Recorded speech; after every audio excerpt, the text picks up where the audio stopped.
Thriller और suspense से भरी एक और कहानी रिलीज के लिए रेडी है। कहानी और विद्या बालन का पुराना नाता है। इन सब पर चर्चा करेंगे जलसा के ट्रेलर में।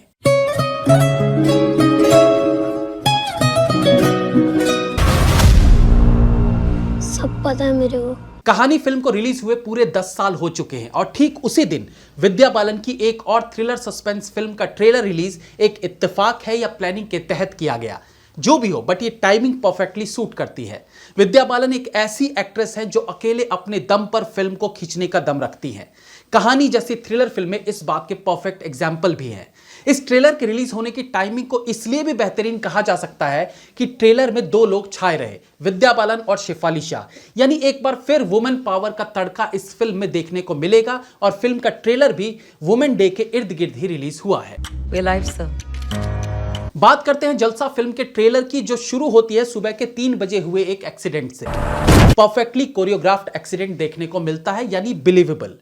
एक्सीडेंट सीन भी हिंदी सिनेमा में एक अहम रोल निभाते हैं। ब्लैक एंड व्हाइट फिल्मों से अब तक इन सीन्स की अहमियत कम नहीं हुई है। हाँ, इसे पिक्चराइज करने के तरीकों में काफी सुधार आया है। एक समय था जब किसी और के फेस एक्सप्रेशन से डायरेक्टर बता दिया करते थे कि किसी का एक्सीडेंट हुआ है। उसके बाद डमीज का यूज होना शुरू हुआ, यानी पुतले को टायर के नीचे लिटा दिया जाता था। और अब तो वीएफएक्स आदि के इस्तेमाल से एकदम परफेक्ट एक्सीडेंट दिखाया जाने लगा है। बताओ कौन चढ़ाया गाड़ी? मैं एक्सीडेंट पर खास तौर से इसलिए समय दे रहा हूं कि इस फिल्म का जो बेस है, जो पूरी कहानी है, वो इसी एक्सीडेंट पर टिकी है। इसलिए इसका परफेक्ट होना जरूरी है, इसका बिलीवेबल होना जरूरी है। तो ट्रेलर के अनुसार ये एक्सीडेंट और फिर इसकी इन्वेस्टिगेशन पर यह फिल्म आधारित रहती है और इसी बेस पर कहानी में ट्विस्ट एंड टर्न्स, इन्वेस्टिगेशंस, रिश्तों की सच्चाई। जैसे बाप अपनी बेटी की मौत पर कहता है, हमारी बेटी 3 बजे रात में बाहर थी, वहीं मां का जवाब रहता है, तो क्या उसे कोई ठोक देगा? ये सब कुछ देखने को मिलता है। Stop working on the story right now. Vidya Balan again हमेशा की तरह अपने किरदार में बेहतरीन लगी हैं।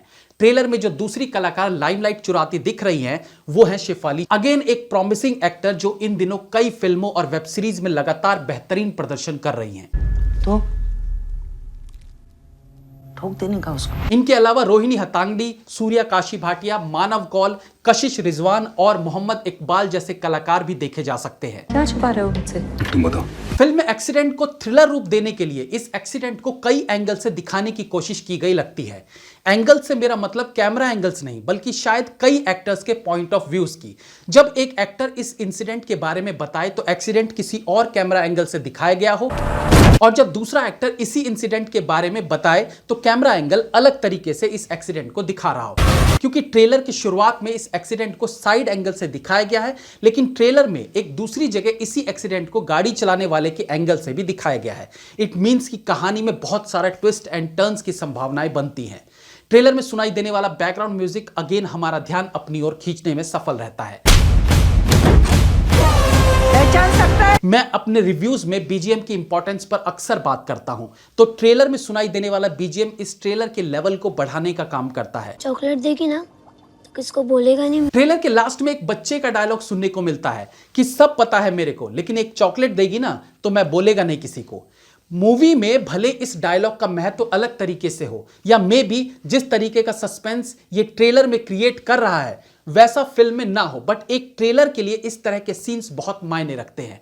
ट्रेलर के एक शॉट में मानव कौल भी नजर आते हैं, जिनके टैलेंट को हम कई फिल्मों में परख चुके हैं। फिल्म का डायरेक्शन किया है सुरेश त्रिवेणी ने। अब एक बार फिर सुरेश त्रिवेणी ने इन्हीं दोनों कलाकारों पर भरोसा दिखाया है और ये तिगड़ी इस फिल्म के साथ दोबारा आ चुकी है।